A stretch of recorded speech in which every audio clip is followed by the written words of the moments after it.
వసుదేవసుతం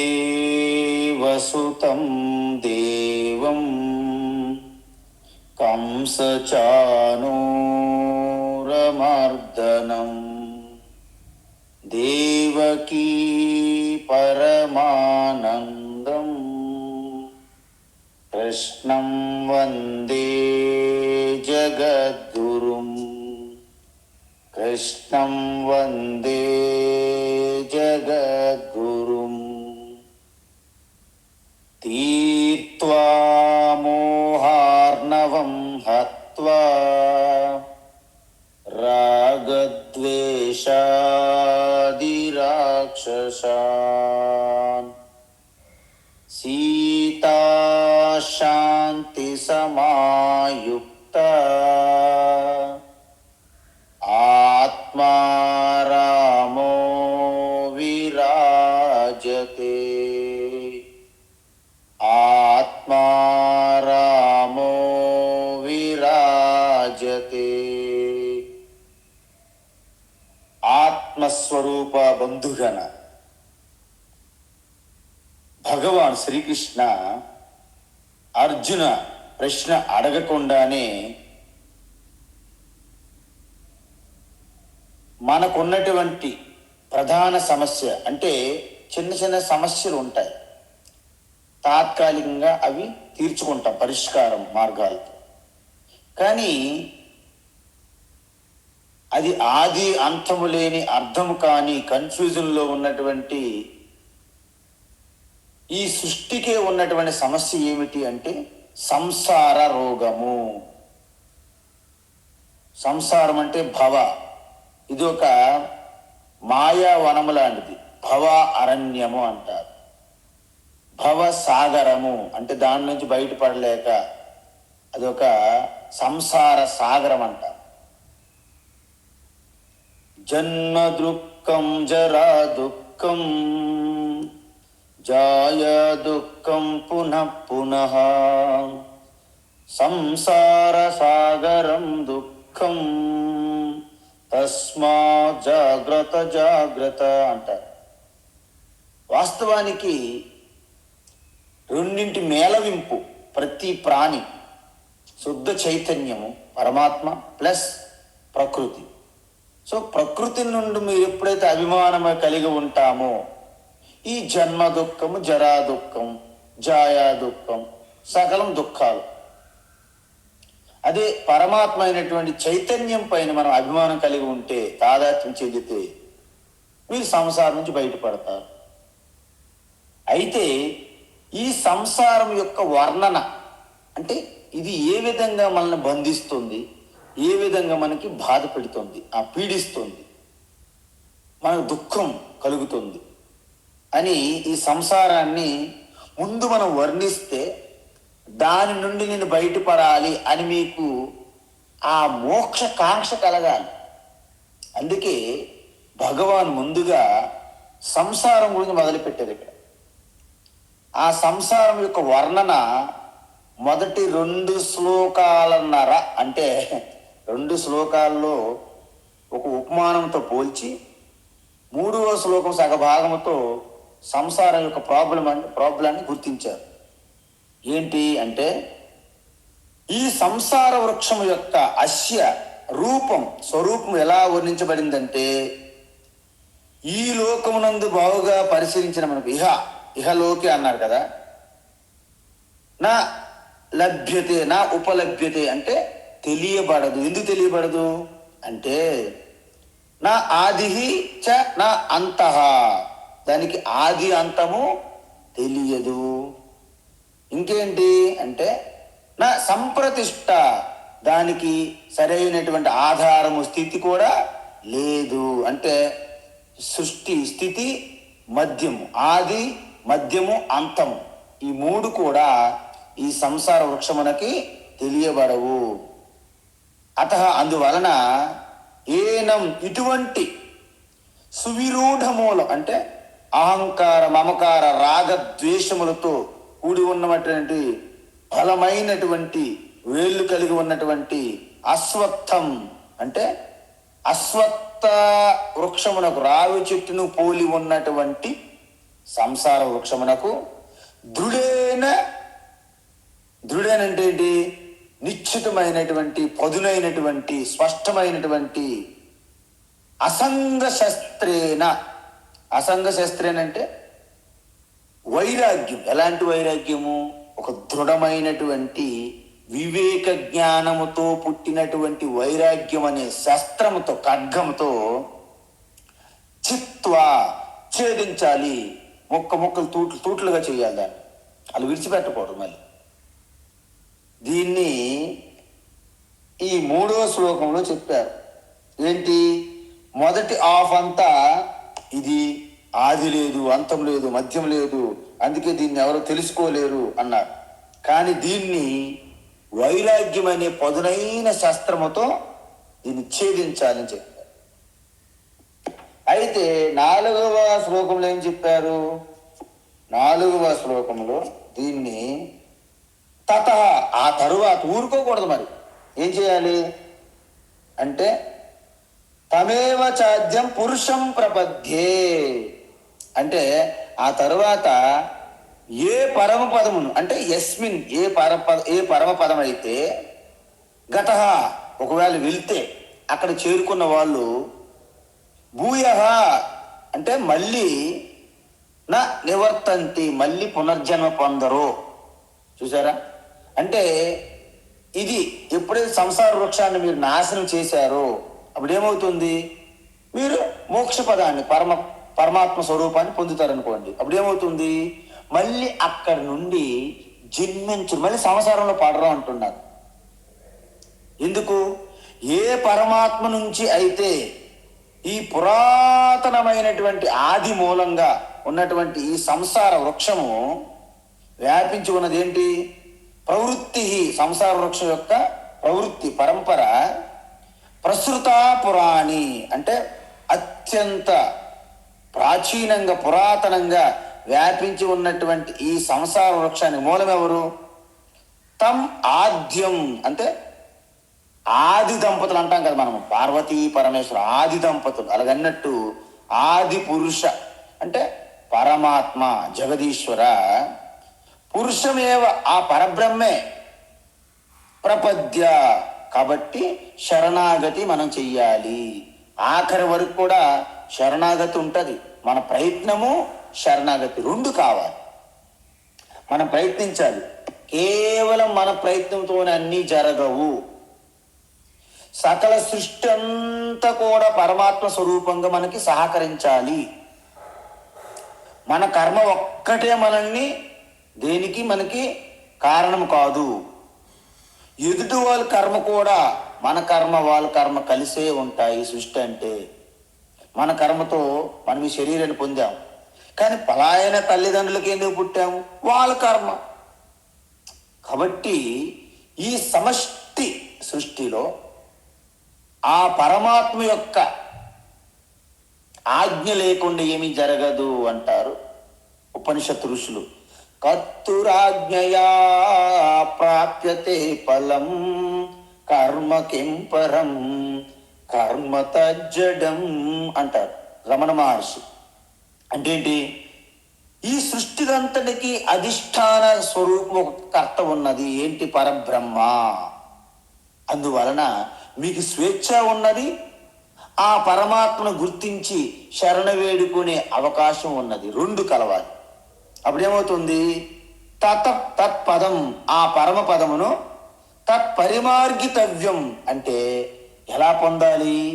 వేదాంత శ్రవణము ద్వారా మాత్రమే మీరు పొందుతారు. లేకపోతే మన పురాణాల్లోనూ మన సినిమా సీరియల్లోనూ వారు దర్శనం వచ్చిన తర్వాత కోరుకోమంటారు కోరికలు, మళ్ళీ అదృశ్యమైపోతారు. ఈశ్వరు ఏముంటుంది? మళ్ళీ సేమ్ ప్రవృత్తి, రాగద్వేషమైనటువంటి ఈ హిరణ్యకశిపుడు, రావణ లాంటి ప్రవృత్తులు ఉంటాయి. అందువలన ఇలాంటి పరిస్థితుల్లో మనం ఏం చేయాలి? ఇంతవరకు మనకి వైరాగ్యం అని చెప్పాం. తరువాత పరిమార్గితవ్యం అంటే పరిమార్గణం అంటే విచారణ. అందువలన మనం అక్కడితో ఆగిపోకూడదు, విచారణ ప్రారంభించాలి. ఆ బ్రహ్మ విచారణ చేయాలి. ఏంటి అంటే బ్రహ్మ విచారణ అంటే మనం తిరువన్నామల వెళ్ళి లేకపోతే హిమాలయాస్ వెళ్ళి కళ్ళు మూసుకుని అలా నిశ్శబ్దంగా ఉన్నామనుకోండి, నిశ్శబ్దంగా ఉంటే ఏం అవ్వదు.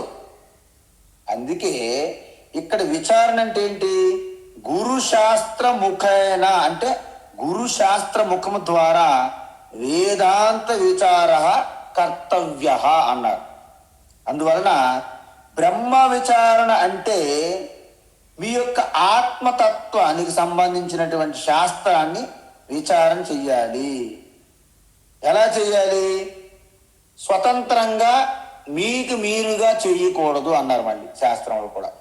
అందుకే సమర్థవంతమైనటువంటి ఆ శాస్త్రాన్ని ఔపాసన పట్టి ఆకలింపు చేసుకున్నటువంటి, జీర్ణించుకున్నటువంటి, ఆ తత్వములో నిలిచి ఉన్నటువంటి సమర్థవంతమైన గురువు ద్వారా ఈ యొక్క వేదాంత బ్రహ్మ విద్యా విచారణ చెయ్యాలి.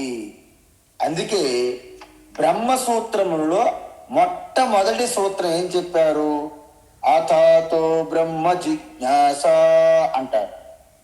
అంటే మొట్టమొదటిసారి అథాతో అంటే ఎప్పుడైతే మీరు సద్గుణాలు పొంది ఉన్నారో, ఎప్పుడైతే అత్యంత వివేకము వైరాగ్యము కలిగి ఉన్నారో, ఇకన మోక్షం ఒక్కటే నా యొక్క జీవిత లక్ష్యము, అయితే శరీరాన్ని పాతి పెడతా లేకుంటే లక్ష్యాన్ని సాధిస్తా అని ఒక దృఢ సంకల్పం తీసుకుంటే అప్పుడు బ్రహ్మ విద్య అన్వేషణ చెయ్యాలి, జిజ్ఞాస. అందువలన తం పురుషం ఆద్యం ప్రపద్యే అంటే ఆ ఆది అంటే జగత్తుకి సృష్టికర్త అయినటువంటి ఆ పురుషునిగా పిలువబడుతున్నటువంటి ఈశ్వరునికి నువ్వు పూర్తి శరణాగతి చెయ్యాలి. పురుష యత ప్రవృత్తి ప్రసృత పురాణి అంటే ఏ ఈశ్వరు నుండి అయితే ఈ సృష్టి అంతా కూడా వ్యాపించి కొనసాగుతుందో సంసార వృక్షం ప్రాచీనము నుండి ఆ పరమాత్మకి మీరు శరణాగతి చేయాలి. తతః ఆ తర్వాత ఏం చేయాలి? పూర్తిగా వేదాంత విచారణ అంటే శ్రవణము, మననము, నిధిధ్యాసనముతో పూర్తిగా చేస్తే ఆ బ్రహ్మ స్వరూప తత్వం అనేది మీకు అర్థమైపోతుంది. ఇంతకీ అక్కడ ఏమన్నారు? పదం. చూడండి, పదం అన్నారు. అంటే తథా పదం. పదం అంటే ఇక్కడ రెండు రకాలు ఉంటాయి. పదము అంటే పద్యతే అనే నీతి పదం. అంటే ఈ పదం అనేది మనకి లక్ష్యము. ఏంట లక్ష్యము అంటే పరమాత్మ. ఆ పరమాత్మ స్వరూపాన్నే ఇక్కడ పదం అంటారు. అంటే బ్రహ్మ గురించి విచారణ చూసాం. మరి మనిషి యొక్క అంతిమ లక్ష్యం ఏంటి? ఆ పరమాత్మ చేరుకోవడమే కదా. అందువల్ల పదం అంటే లక్ష్యము అని అర్థం ఉన్నది. పదం అంటే సృష్టికి ఆధారం అని కూడా ఉంది. అందువలన సృష్టికి ఆధారభూతమైనటువంటి ఆ పరమాత్మను పొందడమే లక్ష్యంగా, అది పదం అని చెప్పారు ఇక్కడ. కాబట్టి ఇక్కడ యస్మిన్ గత, ఎప్పుడైతే మీరు ఆ పరమాత్మ స్వరూపాన్ని పొందినారో, భూయ నా నివర్తంతి, మళ్ళీ కిందకి మీరు జారరు. వైకుంఠపాలి గేములా కాకుండా మీరు స్థిరంగా పరమాత్మలోనే ఉంటారు. ఎందుకు?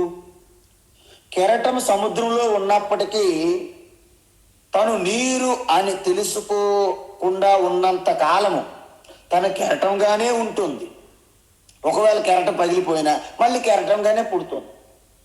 అలా కాకుండా నేను నీరు అని తెలుసుకుంది అనుకోండి, కెరటంగా ఉన్నప్పుడు కూడా నీ నీరు అనే భావంలో ఉంటుంది. కెరటం కలిసిపోయి మళ్ళీ నీరులాగా మారిపోయినా నీరుగానే ఉంటుంది. అందువలన ఇప్పుడు మీరు ఈ ప్రకృతి నుండి ఒక షిఫ్ట్ అటువైపు మరలించి నేను ఆత్మస్వరూపాన్ని అని ఇప్పుడు మీరు తెలుసుకున్నారనుకోండి, శరీరంగా ఉన్నప్పుడు కూడా ఆత్మస్వరూపంగానే ఉంటారు. శరీరము రాలిపోయిన తర్వాత కూడా పరమాత్మ స్వరూపంగానే మిగిలి ఉంటారు. అందుకే సంసారం అంటే ఏంటి? అత్యంత దుఃఖం.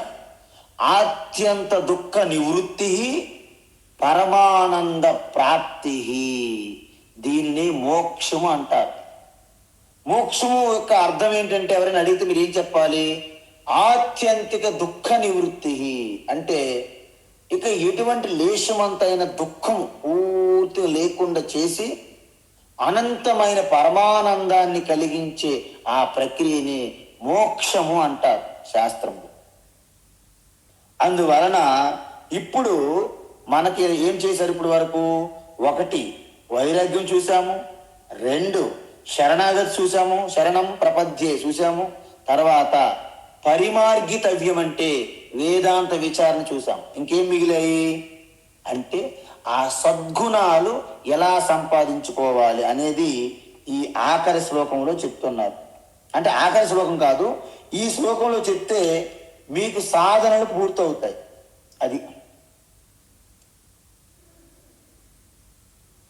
నిర్మాణమోహాజిత సంగదోషా, నిర్మాణమోహాజిత సంగదోషా, నిర్మాణమోహాజిత సంగదోషా, అధ్యాత్మనిత్యా వినివృత్త కామా, అధ్యాత్మనిత్యా వినివృత్త కామా, అధ్యాత్మనిత్యా వినివృత్త కామా, ద్వంద్వైర్విముక్తా సుఖ దుఃఖ సంజ్ఞైః, ద్వంద్వైర్విముక్తా సుఖ దుఃఖ సంజ్ఞైః, ద్వంద్వైర్విముక్తా సుఖ దుఃఖ సంజ్ఞైః, గచ్చంత్యమూఢా పదమవ్యయం తత్, గచ్చంత్యమూఢాః పదమవ్యయం తత్, గచ్చంత్యమూఢాః పదమవ్యయం తత్. నిర్మాణమోహాజిత సంగదోషా, అధ్యాత్మనిత్యా వినివృత్త కామా, నిర్మాణమోహాజిత సంగదోషాః, అధ్యాత్మనిత్యా వినివృత్త కామాః, నిర్మాణమోహాజిత సంగదోషాః, అధ్యాత్మనిత్యా వినివృత్త కామాః, ద్వంద్వైర్విముక్తా సుఖ దుఃఖ సంజ్ఞైః, గచ్చంత్యమూఢాః పదమవ్యయం తత్, ద్వంద్వైర్విముక్తాః సుఖ దుఃఖ సంజ్ఞైః, గచ్చంత్యమూఢాః పదమవ్యయం తత్, ద్వంద్వైర్విముక్తాః సుఖ దుఃఖ సంజ్ఞైః, గచ్చంత్యమూఢాః పదమవ్యయం తత్. ఇప్పుడు మనకి సంసారం యొక్క వర్ణన చెప్పి సమస్య అయితే చెప్పేశారు. సో దాని నుండి బయటపడేందుకు మనకి సాధన, తపస్సు ఏం చెయ్యాలి అంటే దాంట్లో వైరాగ్యం అని చెప్పారు, శరణాగతి ఆ యొక్క సృష్టికర్త ఆ మహాశక్తి పరాశక్తికి, ఈశ్వర చైతన్యంకు, భగవానికి శరణాగతి అని చెప్పారు. తరువాత వేదాంత విచారణ, బ్రహ్మ విద్య విచారణ, ఆత్మతత్వ విచారణ చేయాలని చెప్పారు. ఇప్పుడు 4వది ఏంటి? సద్గుణాలు అన్నారు. అంటే అవి దినదినము క్షణం క్షణము మనలో వృద్ధి చేసుకోవాలి. అవి మోక్షం పొందడానికి మనకి ఎలిజిబిలిటీ ఇస్తాయి, యోగ్యత. అందువలన మన పిల్లలు ఎవరైతే పెద్ద పెద్ద పై చదువులకు వెళ్తారో, కింద చదువుల్లో వచ్చినటువంటి ర్యాంకులు మార్కుల ఆధారంగా ఎలాగైతే యోగ్యత, ఎలిజిబిలిటీ, క్వాలిఫికేషన్ అంటారు కదా, ఈ ఆత్మస్వరూపాన్ని ఈశ్వర సాక్షాత్కారము లేదా ఆత్మ సాక్షాత్కారం 2 ఒకటే. అవి కలగడానికి మీకు కొంత యోగ్యత కావాలి. ఆ యోగ్యతను అందించినవే ఈ సద్గుణాలు. మనం 20 సద్గుణాలు చూసాం 13 అధ్యాయంలో. అదేవిధంగా 12 అధ్యాయంలో చూసాం ఏంటి? అద్వేష్ట సర్వభూతానాం మైత్ర కరుణ ఏవచ అని చూసాం. 13 అధ్యాయంలో అమానిత్వమదం విత్వం అహింసా క్షాంతిరార్జవం ఆచార్యోపాసనం శౌచం స్థైర్యమాత్మ వినిగ్రహ. ఇవన్నీ మనం చూసాం. ఇవన్నీ కూడా సద్గుణాలు పెంపొందించుకోవడానికి సాధనలు. అయితే మళ్ళీ 16వ అధ్యాయంలోను 17లోను చెప్తారు, ఇవి వదలరు. ఎందుకంటే ఇది చాలా అవసరం. ఈ సద్గుణాలు లేకుండా మీకు ఎంత సకల 4 వేదములు వచ్చినా, అన్ని పురాణాలు టకా టకా టకా కొట్టిన పిండిలాగా, ఇక మొత్తం గీతలు అన్ని వచ్చినప్పటికి కూడా, భగవద్గీత చదివినప్పుడు కూడా ఈ యోగ్యత సద్గుణాలు మనలో లేకపోతే ఎటువంటి ప్రయోజనం ఉండదు. కాబట్టి దీన్ని పదే పదే భగవాన్ చెప్తూనే ఉంటారనమాట. ఏమిటంటే నిర్మాణ మోహాహ అంటే అన్నిటికన్నా ముందు మనలో గర్వము అహంకారం ఉండకూడదు. అంటే వినయం విధేయత పెంపొందించుకోవాలి. ఎందుకంటే సాధారణంగా మన స్వభావం ఎలా ఉంటుందంటే, చిన్నపాటి విజయం సాధించమనగానే మనలో తెలియనటువంటి దురాభిమానము, పొగరు, గర్వము వచ్చే అవకాశం ఉంటాయి. దీనికి ఉపనిషత్తులే ప్రమాణం. ఒక శ్వేతకేతు అనే కుర్రోడు ఉంటాడు, బాలుడు ఆడుకుంటుంటాడు ఏ శ్రద్ధ లేకుండా. వారి తండ్రి గారు ఉద్దాలక ఆచార్య మహర్షి. అయితే నాయనారా, నువ్వు ఇంకెలా ఉంటే కాదు, మన వంశంలో ఎవరు నీలాగా శాస్త్రజ్ఞానం లేకుండా ఆత్మతత్వం లేకుండా ఎవరూ లేరు. నిన్నిక్కడ కాదు, నేను బిజీగా ఉన్నాను కాబట్టి నీ గురుకులములో వేస్తానన్నారు. గురుకులంలో వేశారు. 12 సంవత్సరముల గురుకులంలో వాసం చేసి వేదములన్నీ చదువుకుని వచ్చాడు. వచ్చిన తర్వాత ఆయనకి ఏమనిపిస్తుందంటే, వేదములన్నీ నాకు తెలుసు, ఇంకా నాకంటే ఇంక జ్ఞానవంతులు ఎవరుంటారు అని వచ్చి తండ్రి దగ్గరికి కూడా తల వంచకుండా, పాదాలు నమస్కరించకుండా అలా గమండంగా నిఠారుగా నిల్చుంటాడు. అన్నీ తెలుసును, నేనే ఇక సర్వజ్ఞ మేధావి అనే భ్రమలో ఉంటాడనమాట. గమండ్ అంటారు దాన్ని. ఆ గమండ్తో ఉండడం వలన పొగరు, దాన్ని దృప్త అంటారు సంస్కృతంలో. అదేవిధంగా దృప్త బాలకి చాలా కేసెస్ ఉన్నాయి ఇలాంటి ఉపనిషత్తులు. అయితే అప్పుడు అంటారు, నాయన నువ్వు చాలా బాగా అన్ని తెలుసుకున్నట్టు కనిపిస్తున్నావు, మరి ఏది తెలుసుకుంటే ఇంకా తెలుసుకోవడానికి ఈ సృష్టిలో మిగిలి ఉండదు, అలాంటిది నేత్రములతో చూడలేము, చెవుల ద్వారా వినలేము, మనసు ద్వారా ఆలోచించలేము, బుద్ధి ద్వారా. అలాంటిది ఏమైనా తెలుసుకున్నావా, మీ టీచర్కి అడిగావా? అలాంటిది ఉంటుందా? అయితే మా టీచర్లు చెప్పాల్సిందే, నాకు ఎందుకు చెప్పలేదు అంటే, మా టీచర్లకు కూడా తెలియదేమో అని అంటాడు తండ్రి దగ్గర. ఇలాంటి గమాండ్ పొగరుబోతూ అహంకార అభిమానం కలిగి ఉంటారు ఎవరైనా. ఇది మానవ సహజం స్వభావం. కాబట్టి ఆయన కూర్చోబెట్టి అప్పుడు అంటాడు, మళ్ళీ నేను గురుకులంకి వెళ్ళను, వాళ్ళు తెలుసో తెలీదు, నీవే చెప్పాలి తండ్రి అని అప్పుడు పాదాల మీద పడతాడు. అప్పుడు ఆయన చెప్తారు, అదే తత్వమసి ప్రకరణం అంటారు, చాందోగ్య ఉపనిషత్తు.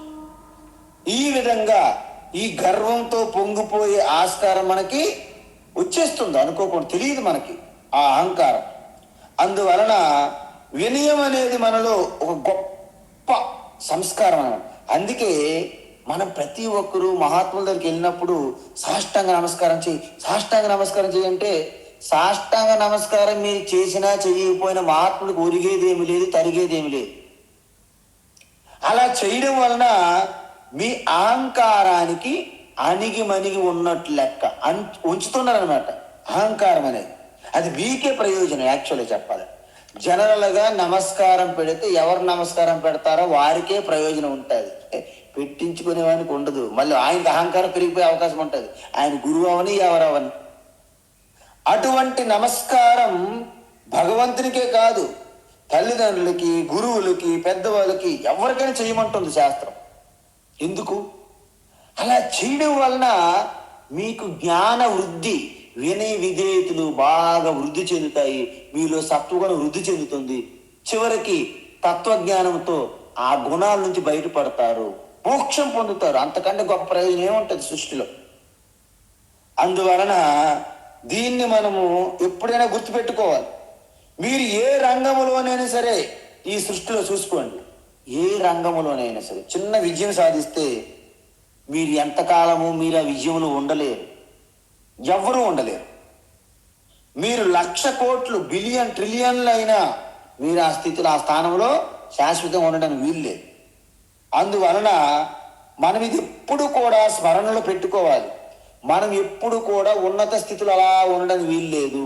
మనకంటే పెద్దవాళ్ళు ఉంటారు, అంటే నాకంటే గొప్పవారు ఉన్నారని మనం గమనిస్తూ ఉండాలి నిజానికి చెప్పాలంటే. అందువలన నిరంతరము నాకంటే గొప్పవాళ్ళు ఉన్నారు, చాలా మంది ఉన్నారు, ఒకరేంటి చాలా మంది ఉన్నారు. అందువలన అలా ఎప్పుడైతే మనం స్మరిస్తామో మనలో అహంకారం అంత వేగంగా రాదు. ఎందుకంటే నాకంటే గొప్పవాళ్ళు ఉన్నారు, నేను గొప్పవాడిని కాదు, నేనే గొప్పవాడిని మాత్రం కాదు, నాకంటే గొప్పవాళ్ళు చాలా మంది ఉన్నారు అని ఎప్పుడైతే మీలో ఆ భావన ఉంటుందో ఇక మీకు అంత అభిమానము అహంకారము అంత వేగం రాదు. మీరు ఎంత ఉన్నత శిఖరాలు ఎక్కినా మీకన్నా ఒక మెట్టు పైనే ఉంటుంది, పైన ఎవరో ఒకరు ఉన్నారు అని ఎప్పుడైతే అనుకుంటారో మీలో ఏ శక్తి ఉన్నా ఏ విజయం సాధించినా దాని వెనక ఆ ఈశ్వర కృప ఉన్నదని గమనించడము, నాకంటే గొప్పవాళ్ళు ఉన్నారని గమనించడము, ఇలాంటివి ఎవరైతే నిరంతరం స్మరించుకుంటారో వాళ్ళకి ఈ మానిత్వము మోహం రెండు పోతాయి. అంటే అభిమానము భ్రమ ఈ రెండు పోతాయి అన్నమాట. అందువలన దుర్యోధనుడు భీష్మ ద్రోణ కర్ణ ఇలాంటి మహాయోధులు శక్తి పైన ఆధారపడ్డాడు, ఈశ్వరుని పైన ఆధారపడలేదు. ఆయన ఈశ్వర కృప ఆయనకు లేదు. ఈశ్వరుని గుర్తిస్తేగా, అధర్మం అన్యాయంగా ఉండేవాడు ఈశ్వరుని ఎలా గుర్తిస్తాడు? ఈశ్వరు అంటే న్యాయమే కదా, ఈశ్వరు అంటే ధర్మమే కదా. కాబట్టి అవి గుర్తించలేదు, కాబట్టి వాటి మీద ఆధారపడ్డాడు. అంటే అహంకార అభిమానము, నేనే గొప్ప, మేమే శక్తివంతునంటే భ్రమ. అందువలన ప్రతి మనిషి కూడా ఈ ఆత్మ అంటే చైతన్యము, అనాత్మ అంటే ప్రకృతి కలయిక. కాబట్టి మీలో ఆత్మతత్వాన్ని పట్టుకొని అనాత్మను విడిచిపెడితే అప్పుడు మీరు మోక్ష ముక్తులైపోతారు. అలా కాకుండా మనం ఎంత ఉన్న స్థాయిలో ఉన్నా వాళ్ళు భోజనం చేసేటప్పుడు ఏం చేస్తాం చెప్పండి? ఆత్మతత్వంలో భోజనం ఉంటుందా? ఉండదు. అంటే మనం ఎంతటి గొప్ప వాళ్ళమైనా భోజనం చేసేటప్పుడు నేను అనాత్మలోనే ఉంటా. అందువలన మనకి అర్ధకామాలు అంటే మనం సంపదలు వ్యవహారం నడపడానికి అన్నీ అవసరమే. అందువలన ధర్మ అర్ధ కామ ఈ మూడు కూడా మనకు అవసరమైనప్పటికీ చివరికి మోక్షాన్ని చేరుకుంటేనే దాని ప్రయోజనం సిద్ధించినట్టు. అందువలన ఒక గురువు దగ్గర శిష్యులు ఉన్నారు, అంటారు చైతన్యము సాక్షి ఆత్మ ఒక్కటే సత్యము, మిగతా అంత మిథ్య అని చెప్పారు గురువు. వెంటనే శిష్యుడు పట్టుకోండు, ఎస్ నేను చిదానంద రూప శివోహం అని బాగా పెద్దగా గంభీరంగా చెప్పుకుంటూ వెళ్తున్నాడు. మధ్యలో ఒక ఏనుగు వస్తుంది, అది చెలించిపోతుంది, అది పిచ్చి ఏనుగా కాబట్టి దాన్ని కంట్రోల్ చేయడం కొంచెం ఇబ్బందిగా కలుగుతుంది మావటి వాడికి కూడా. అంకుశం సరిగా పెట్టలేకపోతున్నాడు. ఆయన అంటాడు సైడ్కి వెళ్ళండి, ఏనుగు మీకు ప్రమాదం కలిగిస్తుందని చెప్తుంటాడు. అంటాడు శిష్యుడు అంటాడు, కుర్రోడు అంటాడు గురువు గారు చెప్పారు నేను సత్యం, ఆత్మ ఒక్కటే సత్యం, మిగతా అంతా మిథ్య అని అక్కడే నిలబడి ఉంటాడు. ఏనుగు వచ్చి తొండంతో పట్టి గిరగిర తిప్పి ఆ బయటకు విసిరేస్తుంది. అక్కడ పడి కాళ్ళు చేతులు మొత్తము ఓనమైపోయింది, ఒళ్ళు ఓనమైంది. అప్పుడు అందరు బలవంతంగా తీసుకెళ్లి కుటీరానికి ఆశ్రమాన్ని తీసుకెళ్లి గురువు గారు చెప్పి కొన్ని పరిచర్యలు చేసి అంటారు ఏమైనా ఆయన అలాగ అయ్యింది అంటారు. గురువు గారు మీరే చెప్పారు ఆత్మ చైతన్యం నేను సత్యం, మిగతా అంతా మిథ్య అన్నారు. ఆత్మ చైతన్యం సత్యం కరెక్టే, మిగతా అంత మిథ్యే కదా? అవును. మరి ఏనుగు మిథ్య? అవును. మరి మావటివాడు మిథ్య? అవును. మరి మిథ్య చెప్పినప్పుడు నువ్వు పరిగెత్తడం కూడా మిథ్యే కదా, పరిగెట్టాల్సింది కదా అన్నారు. ఎందుకంటే మనము అరాకొర సగం ఇది సగం అది చేస్తుంటాం, మనం అది కుదరదు. వ్యవహారం అంతా మిథ్యే, మిథ్య అనుకోనే మనం ప్రవర్తించాలి. నేను సమాధి అవస్థలో నేను ధ్యానంలో కూర్చుంటే ఇదంతా నీకు మిథ్యగా గోచరం అవుతుంది. ఎందుకు? సత్యంలో నువ్వు నిలిచి ఉన్నావు కాబట్టి. అందువలన మనమేం చేస్తాము? ఈ వ్యవహారము సంసారం అనే ఒక చొక్క, ఒక శారీ ధరించి వస్తాము, కర్తవ్యం నిర్వర్తిస్తాము. మళ్ళీ మన యొక్క ఇంటికి వెళ్ళిపోయేటప్పుడు మన ఆ సంసారం అనే చొక్కా తీసేస్తాం, ఆ శారీ విప్పేస్తాం. మళ్ళీ మన ఆత్మనిష్టలో ఉన్నటువంటి ఒరిజినల్ డ్రెస్లో ఉంటాం, మనం ఆత్మస్వరూపంలో. ఇలా చెయ్యాలి. అప్పుడు ఏమవుతుంది? జిత సంగ దోషాహ అంటారు. ఇక్కడ జిత సంగ దోష అంటే మీరు ఒక గొప్ప విషయాన్ని గుర్తుపెట్టుకోవాలి. మన మనస్సులో దేనినైనా సరే ఆధారపడి ఉన్నామా? అది లేకపోతే నేను జీవించలేను. అలా ఉంటే అది చాలా ప్రమాదకరం. అందువలన మనము సంఘ అంటే అటాచ్మెంట్, అంటే మనం దేనిపైనైతే సంఘం పెట్టుకొని తాదాత్మ్యము మమేకం చెంది ఉన్నామో దాని వలన కలిగినటువంటి ఆ దోషాలు ఏవైతే ఉన్నాయో వాటిని మీరు అధిగమించాలి.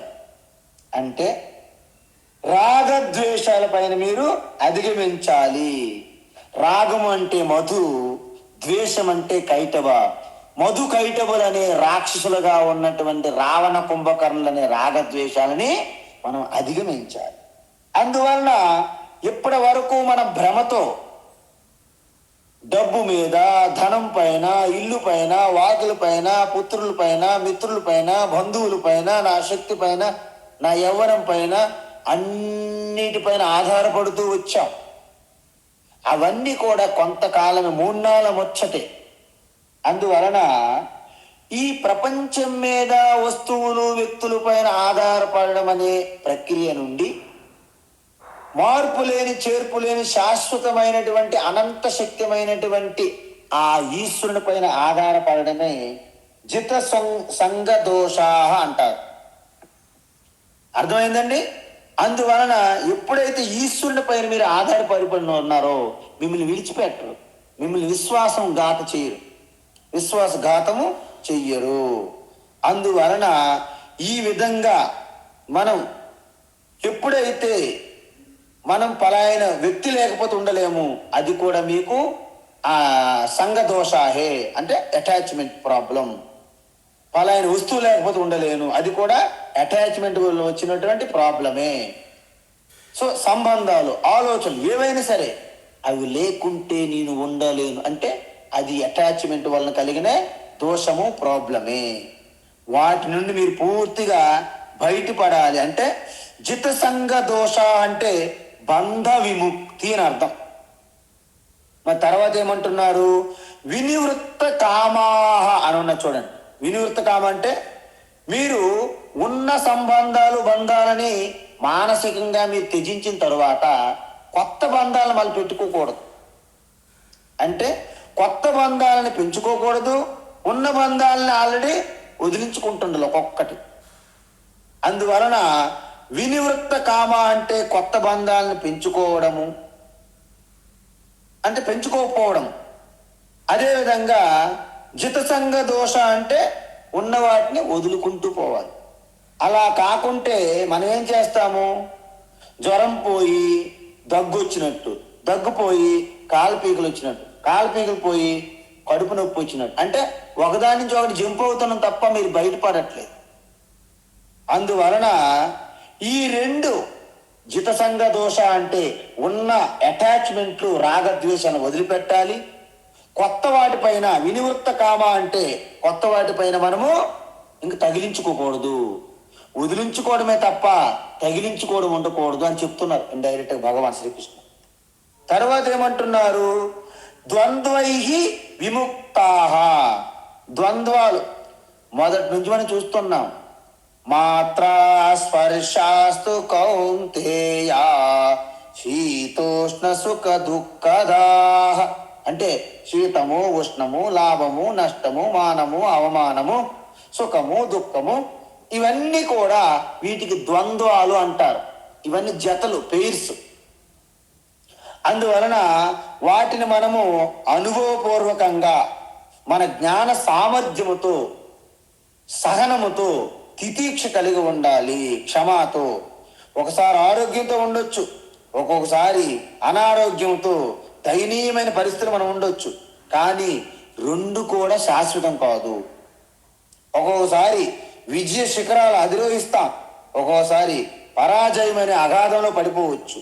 కానీ రెండు కూడా శాశ్వతం కాదు. ఆకాశానికి ఎత్తినా పాతాలను తొక్కినా రెండు కూడా శాశ్వతం కాదు. ఆగమ అపాయన, వస్తాయి పోతాయి, వస్తాయి పోతాయి. అందువలన ఇవి రెండు కూడా ద్వంద్వాలు అంటారు. అందువలన ఈ సుఖదుఖాలు, లాభ నష్టాలు, జయ పరాజయాలు, మానము అవమానాలు, ఇవన్నీ కూడా జంటలు మన జీవితంలో ఒక తీయని పులుపు వలె కిందకి మీదకి అలాగ జరుగుతుంటాం మనం. అప్పుడే మన జీవితం అంటే ఒక అర్థవంతమైన జీవితంగా ఉంటుంది, లేకపోతే మనకు తెలియదు. అందువలన మన పురాణాలు, కథలు, రామాయణ మహాభారతాల పురాణాలు ఎందుకు పెట్టారంటే గొప్ప గొప్ప వ్యక్తులు కూడా ఈ ద్వంద్వాలకు అతీతంగా కాకుండా వారు కూడా ఇవన్నీ ఫేస్ చేశారు, అనుభవించారు. మీ అందరికీ తెలుసు, మర్యాద పురుషోత్తమ శ్రీరాముడు ఎంత ఇబ్బంది పడ్డాడండి వనవాసంలో. మహారాజాది రాజ, అయోధ్య నగరానికి ఏక చక్రవర్తి సమ్రాట్ కావలసినటువంటి శ్రీరాముడు 14 సంవత్సరములు వనవాసం, 14 సంవత్సరాలు వనవాసం. ఆ వనవాసంలో ఆయన అనుభవించిన బాధలు మీరు గుర్తించుకుంటే మా బాధలు ఎంత అని మీకు తేలికైపోతుంది. అదేవిధంగా యుధిష్ఠిర ధర్మరాజు 12 సంవత్సరముల వనవాసము, 1 సంవత్సరము కఠినమైనటువంటి ఆజ్ఞాతవాసం. అంటే కనీసం ఎక్కడ ఉన్నారని తెలియకూడదు. ఇదేమి భయంకరమైనటువంటి వనవాసం. 13 సంవత్సరములు యుధిష్ఠిర. నలమహారాజు దమయంతి, ఆ కథ మీరు వింటే అద్భుతమైనటువంటి, అబ్బా ఇంత గొప్పవాళ్ళకి కూడా ఇంత కష్టాలు ఉంటాయని మనకు తెలుస్తుంది. అందుకే అవశ్యం భావి భావన ప్రతికారో భవేద్యధి తదా దుఃఖైన లిప్యేరన్ నలరామ యుధిష్ఠిరా అంటారు. అంటే ఎవరైతే అవశ్యం భావి భావాన, అందువలన జరగాల్సింది జరుగుతుంటే వాటి తప్పించుకోవడానికి మార్గాలు ఉండవు కొన్నిటికి. ఒకవేళ ఉంటే నిజంగా ప్రతి దానికి కూడా అలాంటివి జరగకుండా ఉండాలనుకుంటే మరి నలమహారాజు, మరి రాముడు, మరి ధర్మరాజు, ధర్మపుత్ర వీళ్ళందరూ ఎందుకు అలాంటి కష్టాలు పడ్డారు? వెంటనే తప్పించుకోవాలి కదా. కాబట్టి కొన్ని వస్తాయి పోతాయి, ఇవి ఎప్పుడు శాశ్వతంగా ఉండవు అనే జ్ఞానంతో మనము చాలా సహనంతో మనము ఓర్చుకోవాలి, సహిష్ణుత్వం కలిగి ఉండాలి. అందువలన మనం ఏం చెప్పాము, రోడ్డు ఇప్పుడు జనరల్గా ఈ గవర్నమెంట్ ప్రభుత్వాల్లో రోడ్లన్నీ అస్తవ్యస్తంగా ఉంటాయి. మీ ప్రతిరోజు వెళ్ళి చింతాక్రాంతులై చాలా బాధపడడం కంటే అట్లీస్ట్ మన కారుకైనా సరే షాక్ అబ్జార్బర్స్ అంటారు కదా, అబ్జార్బర్, షాక్ని అబ్జార్బ్ చేసేది అలాంటి పెట్టుకుంటారు అనుకోండి, మీరు కొంత ఉపశమనం పొందుతారు. ఆ విధంగా మనలో కూడా షాక్ అబ్జార్బర్స్ పెట్టుకోవాలి, అబ్జార్బర్స్. అది పెట్టుకుంటే ఏమవుతుంది, ఇలాంటి షాకులు తగిలేటప్పుడు కాస్త తట్టుకుంటాం అన్నమాట. ఆ షాక్ అబ్జార్బర్ ఏది ఇస్తుంది? భగవద్గీత ఇస్తుంది. అందువలన మీకు ఒక విషయం చూడండి, ఈ భగవద్గీత తత్వము పొందిన వాళ్ళకి, ఎటువంటి తపస్సు సాధన లేని వారికి ఒక ఉపమానంతో పోలుస్తారు మహర్షులు. ఏంటంటే పచ్చిగా ఉన్నటువంటి మట్టితో చేసిన బాలు, ఒక రబ్బర్ బంతి, రెండు మీరు గోడకేసి కొట్టండి ఒకసారి, రెండు మీరు ప్రాక్టీస్ చేయాలి. ఇవన్నీ కూడా ఏమవుతుంది, ఆ మట్టి ముద్ద, పచ్చి మట్టి ముద్ద బాలు ఎక్కడ కొడితే అక్కడే ఉండిపోతుంది. బాలు, రబ్బర్ బాలు అదే రెట్టింపు వేగంతో వెనక్కి వస్తుంది. మనం ఎప్పుడు కూడా రబ్బర్ బాల్లా ఉండాలండి. మనకి ఎక్కడ ఎంత లాగిపడి కొడితే అంతే వేగంతో, ఇంకా డబల్ వేగంతో మనము వెనక్కి రాగలగాలి. అది భగవద్గీత యొక్క ప్రయోజనం. మరి ఏమీ లేని వాళ్ళు ఏం చేస్తారు, అక్కడే పడి ఉంటారు. అందువలన అధ్యాత్మ నిత్యాహ అన్నారు ఇక్కడ. అంటే నిత్యము, నిరంతరము మీ ఆత్మతత్వము పరమాత్మ స్వరూపము గురించి తెలియజేసే గ్రంథాలని శాస్త్రాలని నిరంతరం స్వాధ్యాయ చేస్తూ ఉండాలి. ఇక్కడ స్వాధ్యాయ అంటే కేవలం పారాయణమే కాదు, పారాయణము చేస్తూ వాటి యొక్క తత్వం ఏమిటి, వాటి యొక్క తాత్పర్యం ఏమిటి, అది నా జీవితంలో ఎలా ఉపయోగపడుతుంది, అనుభవంలోకి వస్తుంది. ఎప్పుడు చూసినా శ్రీకృష్ణ చెప్పాడు, శంకరాచార్య చెప్పాడు, బుద్ధ భగవాన్ చెప్పాడు, వాల్మీకి చెప్పాడు, అందరూ చెప్పారు, బాగానే ఉంది, నువ్వేం చెప్తావు చెప్పు అంటారు ఇప్పుడు సొసైటీ. కాబట్టి ఆ తెలుసుకున్నటువంటి తత్వము మన జీవితంలో నీ అనుభూతిలోకి వస్తుందా? రాకపోతే వ్యర్థం. శ్రీకృష్ణ చెప్పినా ఓకే, శ్రీకృష్ణ చెప్పినప్పటికి కూడా నీకు ప్రయోజనం ఏం సిద్ధించదు. అందువలన నిరంతరము ఈ శాస్త్రాన్ని మనం అనుసంధానించుకొని నిరంతరము తత్శ్రవణం, తత్కీర్తనం, అన్యోన్య ప్రబోధనం, ఒకరు మీరెప్పుడు కూడా అలాగ చర్చించుకుండాలి. ఆ సత్సంగాలు పెట్టుకుంటుండాలి మీరు అందరూ. వాస్తవానికి మన గ్రూపులో ఉన్నవారు ప్రతి ఒక్కరు మిగతా గ్రూప్ అందరికి ఒక్కొక్కసారి మీ ఇంటికి కానీ మీ కార్యక్రమాలు పిలిచి సత్సంగం చేయడం ప్రారంభించారు. ఎందుకంటే మీరెన్నో ఈ తత్వం తెలుసుకుంటారు, కానీ మీరు మరొకసారి అది చెప్పడం ప్రారంభించకపోతే మీకు ఎప్పటికీ ఆ భయం ఉండిపోతుంది లోపల. అందుకే ఎప్పటికప్పుడు ఏదో ఒక అకేషన్ పేరుతో మన చుట్టూ ఉన్న మిత్రుల్ని, మన సాధకుల్ని, మన బంధువుల్ని పిలిచి వాళ్ళకి ఏదో ఒకటి చెప్పడం మొదలు పెట్టండి. మీకు తెలిసిన విషయం వాళ్ళు వినడానికి టైం మీకు ఇవ్వరు, నాకు తెలుసు. జనరల్గా వాళ్ళు టైం ఇవ్వరు, బిజీ పీపుల్ అంతా. అప్పుడు మీరేం చేస్తారు, వాళ్ళని పిలిచి మినిమం ఒక వేడిగా, భయంకరమైన వేడి ఉండాలి, కాఫీ కానీ టీ కానీ ఈవెన్ వేడి నీళ్ళైనా బాగా వేడిగా ఉండి వేడి నీళ్ళు ఆ చేతిలో పెట్టండి. అవి చల్లగా అయినంత వరకు ఉంటారు, ఎక్కడికి వెళ్తారు. ఈలోగా చల్లగా అయినంత వరకు మీరు మంచిగా భగవద్గీతలో మీరు ఏమి అనుభూతి చెందారో, ఏమి తెలుసుకున్నారో చెప్పడం మొదలెట్టారు. మినిమం ఒక 5 నిమిషాలు పడుతుంది, 10 నిమిషాలు పడుతుంది వాళ్ళు తాగేసరికి. ఎందుకంటే వేడి కాపీ ఇచ్చారుగా మీరు, వాళ్ళు తొందరగా వెళ్ళకూడదని. ఈ విధంగా ఏదో ఒక రూపంలో ఎక్కడైనా సరే మీకు సమయం చిక్కినప్పుడు దీన్ని స్టార్ట్ చేయండి, సత్సంగాన్ని. అందుకే సత్సంగంకు ఉన్నటువంటి విలువ, శక్తి మరొక దేనికి ఉండదు అని చెప్తారు మహాత్ములు. ఒక్క చిన్న సత్సంగంతోనే, నారద మహర్షి సత్సంగంతోనే కఠినమైన భయంకరమైన దొంగ, దారి దోపిడి దొంగ రత్నాకర్ అనేవారు బ్రహ్మర్షి మహర్షి వాల్మీకిగా మారిపోయారు. చాలామంది ఉన్నారు అలాంటి కేసెస్. అందువలన ఒక వశిష్ఠ మహర్షి సత్సంగం వలన ఎంతో అభిమానం, అహంకారంతో ఉన్నటువంటి రాజుగా ఉన్నటువంటి ఆ విశ్వామిత్ర బ్రహ్మర్షిగా మారిపోయారు. ఆయన ద్వారా వచ్చినటువంటి గాయత్రి మంత్రం మనం చూడండి, ఎంత అద్భుతం, అదొక మహా అద్భుతం అంటారు. కాబట్టి ఇలాంటి మీరు ఎప్పుడు కూడా విడిచిపెట్టకూడదు. అందువలన దీన్ని ఏమన్నారు, తత్పదం గచ్చంతి.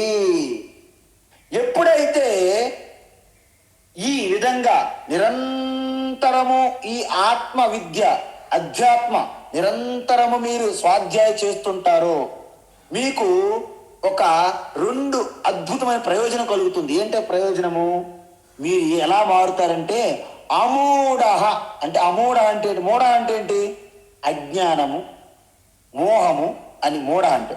అమూఢ అంటే జ్ఞాన ప్రకాశం కలిగి ఉండడం. అంటే మీరు ఆత్మస్వరూపతత్వాన్ని తెలుసుకొని జీర్ణించుకొని దానిలో నిలిచి ఉన్నటువంటి ఆ స్థిత ప్రజ్ఞ గుణాతీతులుగా ఉంటారు. చూసారా, అది ప్రయోజనం చెప్తున్నది ఇక్కడ. అమూఢాః తత్పదం గచ్చంతి. ఏ పదం చేరుకుంటారు, తత్పదం అంటే బ్రహ్మపదం, ఆత్మపదం, విష్ణు పదం. విష్ణోహో పరమం పదం అంటారు ఉపనిషత్తులు.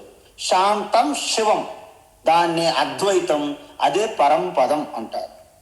అందువలన మనం ఆ పదాన్ని చేరుకుంటారంటే అర్థం ఏంటి, జీవన్ముక్తులవుతారు, మోక్షం పొందుతారని అర్థం.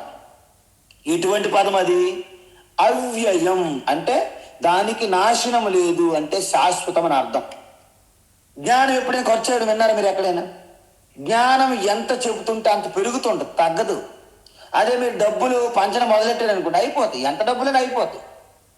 అందువలన డబ్బు అంటే లక్ష్మి చంచలత్వం అంటారు, కానీ జ్ఞానానికి సరస్వతి తత్వానికి చంచలత్వం అనలేదు, పెరుగుతూ పోతుంటుంది. వాస్తవానికి ఒకవేళ జ్ఞానం కూడా తరిగిపోతుంది అనుకోండి, నేను భగవద్గీత ప్రారంభించి ఇప్పుడు నేను 15వ అధ్యాయం చెప్తున్నాను, ఒకవేళ నా యొక్క జ్ఞానం తగ్గిపోతుంటే ఈ పాటికి నాకు ఏమీ అర్థం కాక మీ పైన అలాగా తేరిపారు చూడాలి మీరు ఏం చెప్తారని. ఎందుకు? నా జ్ఞానం అంతా పోయింది ఆల్రెడీ. కానీ అలా ఉండదు, మీరు ఎంత చెప్తుంటే అంత పెరుగుతూ ఉంటుంది. అది జ్ఞానం యొక్క గొప్పతనం. అందుకే విద్యాధనం సర్వధన ప్రధానం అంటారు. అంటే వ్యయే కృతే వర్ధత ఏవ నిత్యం విద్యాధనం సర్వధన ప్రధానం అంటారు. అంటే ఖర్చు పెట్టే కొలది పెరిగేది ఏదైనా ఒకటి ఉంది ఈ సృష్టిలో అంటే విశ్వంలో, అది విద్యాధనం. అందుకే సకల ధనాలన్నింటిలో కల్లా గొప్పది విద్యాధనం. అందువలన అన్ని దానముల కల్లా గొప్పది విద్యాదానం. ఆ విద్యాదానం అనేది గొప్ప దానము, ఆ విద్యాదానం అనేది గొప్ప ధనం కూడా. అందువలన ఇక్కడ అవ్యయం అంటే కాలానికి అతీతం. ఎందుకు? ఈ పరమాత్మ స్వరూప చైతన్యంలోనే కాలము దేశము పుట్టాయి. అందువలన ఎప్పుడు కూడా కాలము ఆ చైతన్య పరమాత్మ నుండి వచ్చింది కాబట్టి కాలానికి అతీతము, కాలంకి అందదు. అంటే కాలము యొక్క కోరల్లో చిక్కదు. మహాకాల్, కాలానికే ప్రభు మహాకాల్. కాబట్టి ఇక్కడ బ్రహ్మ గురించి భగవాన్ చెప్తున్నారు ఏంటి? ఈ జగత్తంతటికి మూలము ఆధారము ఆ పరమాత్మయే. ఆ పరమాత్మను మనం పొందాల్సినటువంటి గమ్యము లక్ష్యం కూడా పరమాత్మయే. అందువలన ఇక్కడ బ్రహ్మ పరమాత్మ ఈ జగత్తుకి ఆధారము, అధిష్టానము. ఆ పరమాత్మే మన లక్ష్యము. ఆ పరమాత్మను మనం పొందితే దాన్ని పురుషోత్తమ ప్రాప్తి అంటారు. అంటే మోక్షం పొందుతారని అర్థం. ఇప్పుడు వరకు మనకేం చెప్పారు భగవాను? సంసారం యొక్క స్వరూపం చెప్పారు. ఆ యొక్క స్వరూపం సంసారం నుంచి బయటపడాలంటే మనకి మార్గం కూడా చెప్పారు, సాధన. అయితే ఇప్పుడు ఆ పరమాత్మ యొక్క అసలు స్వరూపం ఏమిటి, అది పొందాలి, మీరు సంసారం నుంచి బయటపడతారని చెప్పారు కదా. ఇప్పుడు పరమాత్మ యొక్క స్వరూపం చెప్పాలి కదా.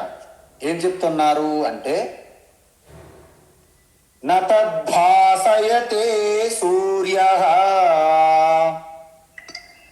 నతద్భాసయతే సూర్యః నతద్భాసయతే సూర్యః న శశాంకో న పావకః న శశాంకో న పావకః న శశాంకో న పావకః యద్గత్వా న నివర్తంతే